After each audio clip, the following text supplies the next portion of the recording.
Let's talk about black people in Asian business. I came across this video a couple of weeks ago, and it's a video of a black woman making oxtail pho. She made oxtail pho, not African noodles, not Asian soup with oxtail. Respect, solidarity. A perfect blend between boundaries and mixing of culture. Black people, Asian people. Now let's see what happens when these whites gets their powdery ass hands on our culture. First and foremost, we got brothy rice. One of these whites' signature moves is that they would take people of color struggle meals and then rebrand it into some white fucking bullshit. Of Asians would eat broth with rice or whatever soup we have with rice because that's literally all we had at the time. Now of course with their full caucasity, they would come in and colonize this whole concept and call it brothy rice. In this particular case of colonization, she calls it viral detox brothy rice. Bitch, do you even know what those words means? Now, I really want you guys to notice, these are not even clan level whites and they're already this bad. They're fucking pretentious, they're sanctimonious, and they think they invented all of this shit. Saying shit like one pot, hot pot. Logan,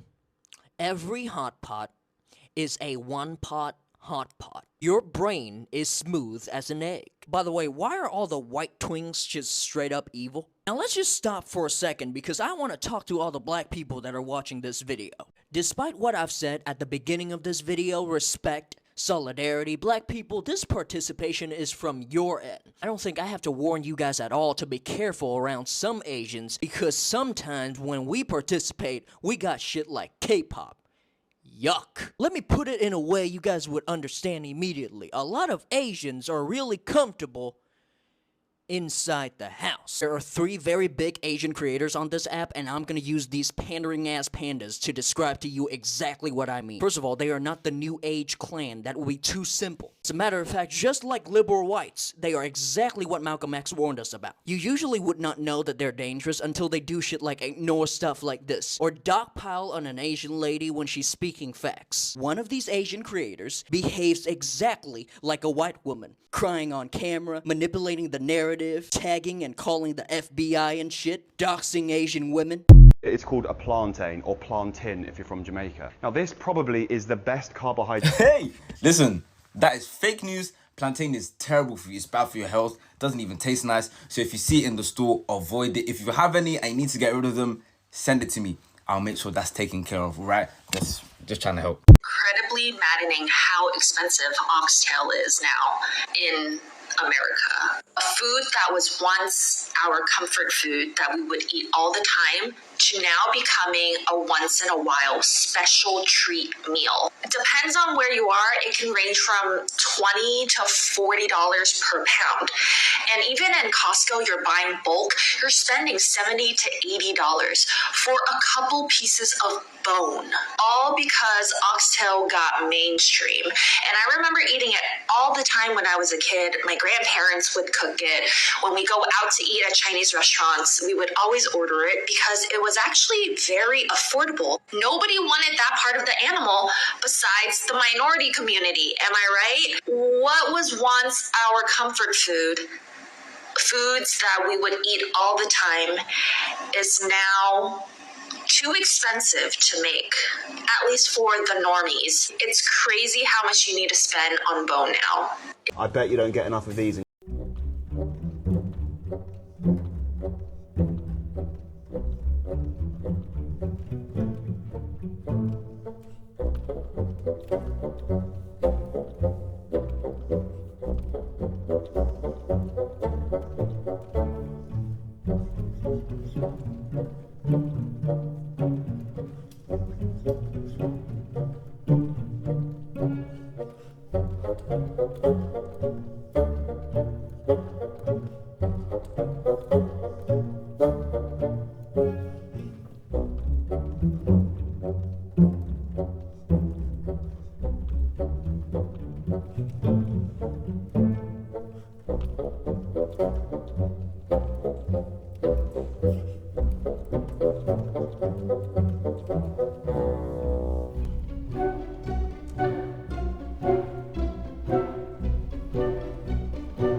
Gate drama, except for this. Black people staying in our business, I like it. Because regardless of what your position is on the whole H Mart, blah, blah, blah, blah, blah, at least you guys are caring. Because at the end of the day, this whole H Mart scandal is about whether or not Asians should be welcoming to white people, and if assimilation or getting the goodwill from white people is the goal. You know who's been staying giving us that goodwill though, via drama and gossip? The Black community. And it's making me think about my immigrant mom, who was an engineer for 30 years, worked with a ton of racist people. But she said that one person who just seemed to really understand her was the only Black person on the team. And she was like, there's just something that like we just get about each other. And also, I think she thinks I'm cute. And that has never left me. I always think about that. So thank you for having our backs, Black community. May we return the favor. We need to talk about the gentrification of foods in the so-called wellness industry of influencers. Because this is not a special red wellness drink. This is sorrel. I'm Trinidadian and my family, every year we make this drink to celebrate during Christmas time. It is a hibiscus drink that actually has roots being brought from Africa during the transatlantic slave trade. And it has so much history and cultural relevance to our practices as Trinidadians. So for someone like this to frame it as just a wellness drink that's gonna make us smell good is a way for white consumers to really cleanse the cultural aspects of beautiful foods. It's also called Zobo, I think, in Nigerian culture, and it's also found in many different cultures around the world. But I found it very interesting how influencers like this will take something that has so much cultural relevance, relabel it, and reframe it as something that can be profited off of, to be commodified, and to be added to make our lives more beautiful, to make us ourselves more beautiful. And it just really removes all of these special aspects of cultural practices when things like this are relabeled. When I first introduced the drink to my friends, a lot of people were confused about what it was, the hibiscus aspect of it, right?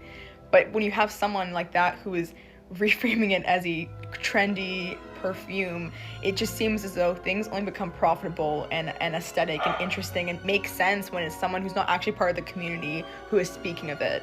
I urge influencers to take the time to actually learn about the cultural histories behind the items that they're relabeling as skincare, because that's how we can ensure that influencer culture moves towards cultural appreciation instead of cultural appropriation. This is me sending love to the Black community because we love you, we love your support. Sending you flowers. Anyways, listen to Black people because they've been right since day one. Just saying. Hey people, welcome back to the channel. So when we talk about culture, especially food culture, one thing that keeps coming up and up again and again is how easily it gets rebranded once it starts gaining attention from outside communities. And what I mean is sometimes you see a dish, a recipe, or even a whole food tradition that has existed for generations suddenly being given a new name, a new look, and presented as if it's something brand new. And it raises a lot and very important questions. Who actually gets the credit for these things? Because at the end of the day, there are so many cases where the originators of a recipe or a food tradition are not the ones being recognized when it becomes popular. Instead, it gets repackaged, renamed, and marketed in a way that disconnects it from where it actually comes from. Now, let's wind back a bit to something that really highlights this conversation. There was a situation around a business called Destination Smokehouse, where a lot of people began to realize that the true creative force behind what was being presented to the public was not actually the person being credited as the face of the brand. In reality, there was a Black man behind the scenes who had developed the recipes, the ideas, and the foundations that made everything work. But over time, that contribution was not fully acknowledged in the way it should have been. And it only came out to light later when people started questioning who actually built what we were being shown. And this is not an isolated story. There are similar cases where Black creatives, especially in food and culture, have shared their recipes, ideas, and even food systems with others, only to later see those same ideas appear somewhere else, repackaged and monetized without proper credit or acknowledgement. In some situations, there have been cases where a Black woman shared her recipes and knowledge in good faith, only for those exact recipes to later appear in a published book under someone else's name, being sold and profited from. And when she raised concerns, instead of collaboration or recognition, she was dismissed. And what makes situations like this even more painful is not just the financial side of it, but the loss of ownership over something that is deeply cultural and personal, because sometimes all that is being asked for is a simple recognition or respect or even just permission before turning someone else's life work into a product. And over time, what we start to see is a bigger pattern forming where cultural knowledge, especially from marginalized communities, gets absorbed into mainstream spaces, but the origin stories slowly disappear. Now, to be fair, this is not about attacking any specific group of people. It is about recognizing a wider issue that exists across industries, especially when culture becomes profitable. Because once something becomes trendy or viral, it often enters a space where business and marketing can disconnect it from its roots. And that is why a lot of people are now having conversations about cultural preservations, credits, and ownership. Because when people share these culture, their food, and their traditions, there is an expectation that it is respected and not erased or rebranded beyond recognition. We've also seen cases where people have taken existing ideas, systems, or even business models and presented them as completely new innovations when in reality they were built on foundations that already existed long before. And that is where the frustrations come in from many creators and communities, because it feels like ideas are being taken, renamed, and resolved without acknowledgement of where they came from. At the same time, it is also important to acknowledge that not every participant in this and not every situation is the same. But the pattern is something that people are increasingly becoming aware of, especially in the age of social media, where trends spread faster than credit does. And that is why you now hear more conversations around protecting culture, protecting recipes, and making sure that when something is shared, it is also respected and credited properly. Because sharing culture should not mean losing ownership of it. It should mean celebration, respect, and recognition. And that is really the heart of this discussion. So I want to leave this open-ended and ask, have you ever seen situations where cultural food or ideas were rebranded and the original source was not acknowledged? What do you think about this? Let me know in the comment section below. And also, before I share more clips, I want to say a very big thank you to everyone who supports this channel, whether it is through likes, comments, sharing in the videos, joining the membership, or sending super thanks. I truly do not take this for granted. So let's watch the rest of the clips, then we meet in the comment section down below. The rich will never accept you, but they can take your food and make it theirs. Many of the dishes we know today as luxurious meals were once poor people food. Let's discuss the process in which survival food loses its context and becomes rebranded as luxury. I grew up in a farmhouse, and every weekend we would go into the farm to pick up hundreds of snails. They were so plentiful that we let the villagers and our neighbors pick them for free. Snails represented an abundant, low-barrier source of protein. Cooking and eating them wasn't a culinary discovery, but a practical engagement with our immediate environment. But look at the prices of snails today. They have been discovered. Sourdough was once the only option for people who couldn't afford brewer's yeast. It was survival food. Look at lobster in the 1800s. People who lived on the coast regarded lobsters as the cockroaches of the sea. It was so plentiful and so hated, it was used as fertilizer for crops and food for prisoners. There's a famous legend that indentured servants in Massachusetts had it in their contract that they couldn't be served lobster more than 3 times a week because that was seen as punishment. Lobsters only became a luxury when the railroad served it to inlanders who did not know their reputation. Or look at caviar. In the 19th century, it was a salty snack given away for free in Russian bars just to get people thirsty enough to order more vodka and beer. So how does the price jump come about? After years of eating refined and fancy food, the wealthy might start looking for something with more soul. Sometimes they find it in the kitchens of the poor and discover that the techniques regular people used because they had to, like slow cooking tough pieces of oxtail for 6 hours or fermenting sourdough with wild yeast, could actually have depth and complexity in flavor. Richard Peterson called this being the cultural omnivore. In the old days, rich people only liked classy things. Today, they prove they are cultured by knowing the best of both worlds. And by applying high status techniques to low status ingredients, the elite perform a form of cultural arbitrage, buying low on authenticity and selling high on refinement. This is the gentrification of the palate, a term explored by sociologists like Sharon Zukin. As the ingredients moves from the backyard to the upscale restaurant, the local supply chain shifts to meet the higher price point, and then the grandmother who mastered the recipe out of necessity is eventually excluded from her own tradition by the market forces who celebrated it. The history is co-opted, the survival is commodified, and the price of entry is raised until the originators are left with neither the food nor the credits. The cycle of gentrification is complete. If you'd like to see more of my explorations into food and culture, please follow along and let me know in the comments what's one food that was once cheap but is now expensive in the area where you live. So during slavery, we all are aware that slaves were basically fed the scraps of food. And there's one bit of food that I actually want to focus on, because even in today's society, this particular animal is not considered the cleanliest, right? And so the main bit of meat that a lot of slaves were fed was pork.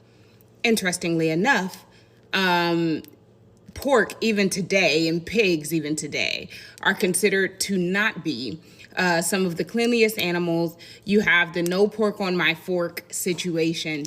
And you have those that just genuinely do not eat pork.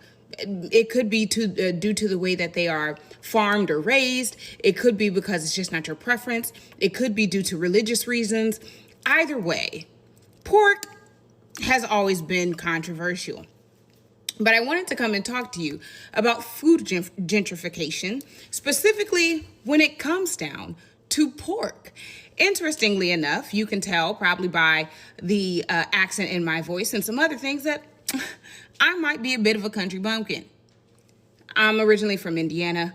A lot of my family migrated north, and they're originally from the South. That's Arkansas, that's Mississippi, that's Alabama, things of that nature. So me, there is pork on my fork. Please don't cancel me. It's okay if you don't want to eat it. I won't force you to. However, what led me to wanting to be able to talk about food gentrification today is the fact that it's starting to get cold outside.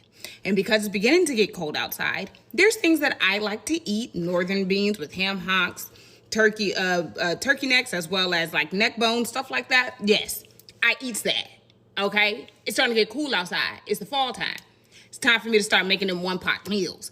And crazy enough, one-pot meals is something that was invented by slaves, partially because slaves only had one pot, one lid, one spoon. And so everything had to go into the pot. This is where we come up with some of our great soul food dishes, where once again, you have black-eyed peas and some type of meat. Typically, it was pork. So what is food gentrification? Food gentrification is defined as the process where the culinary and retail food environment of neighborhoods undergo upscaling and reinvention, okay? Displacing longtime residents and cultural important foodways. But what does food gentrification involve? And this is very important because whether or not your neighborhoods are being gentrified, it still doesn't mean that your grocery stores aren't being gentrified. So it involves the commercial appropriation and popularization of traditionally ethnic foods by wealthier, often white demographic, transforming affordable sustenance into high-priced, trendy items. Now you may say, Tori, why are you coming here to come and talk about all these things? We know that these things exist. Well, it's because, as I told you, it's starting to get cool outside. So I went to the grocery store yesterday. Yes, yesterday. And I went to go and pick up neck bones. Neck bones is pork, for those that do not know. But neck bones also go inside of my pot of butter beans. Butter beans, northern beans, whatever you call them. It goes in that pot. So I had to go pick some up. I was trying to figure out, do I want them already smoked, or do I want to cook them from their raw state? Either way, went to my local grocery store, went to go pick some up, and I was aghast. Why? Because a family size container of raw neck bones cost $12. I was shook up, run amok. And the reason why is because just 7 years ago, that same container of neck bones was $5. Why would it be $5? It's the scraps. It's stuff that typically only Black people use, or internationals, those from other countries. They tend to use them in their dishes. But do you know who was not using it? Wealthier white people. Now, I don't know who talked to whom. I don't know which TikToker. I don't know who is involved in the chicanery that has caused for the gentrification of not only neck bones, but ham hocks. Because I also took a look at the ham hocks. Yes, I did.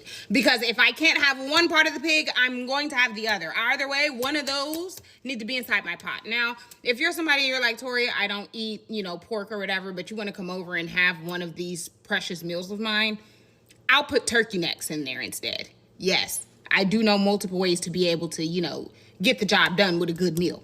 But my point is the fact that even within our grocery stores, regardless of wherever you're located, if a white demographic somehow becomes interested in your cultural food, the cost of your food goes up exponentially for a few different reasons. Number one, in this capitalist society, there is more worth attributed to things that white people are interested in. And no, I won't be explaining any further. Thing number two is the fact that the average white person, like their household, earns more income. And because they earn more income, it means that they are willing to spend more money on the same necessity that everybody else is not willing to spend more money on. And that's just because they have access to more money. So because of that, right, you have these companies, you have these food systems that know, we have a different kind of buyer now who's willing to spend more money. So that means that we can increase the price and they'll still buy it. We're still making more of a profit. And we know that those people that are used to buying this, because it is a part of their cultural habit, this is their regular food selection, will be forced to have to either pay the price or have to change their eating habits or not have it until it's no longer popular.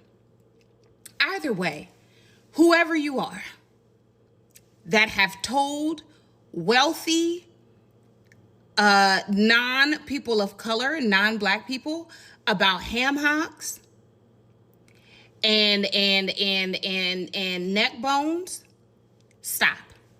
I need you to stop. Because I just got done from buying 4 smoked ham hocks for $8, not including tax. I'm not happy about it because those same hocks, not too long ago, was only $5. That's all I'm saying.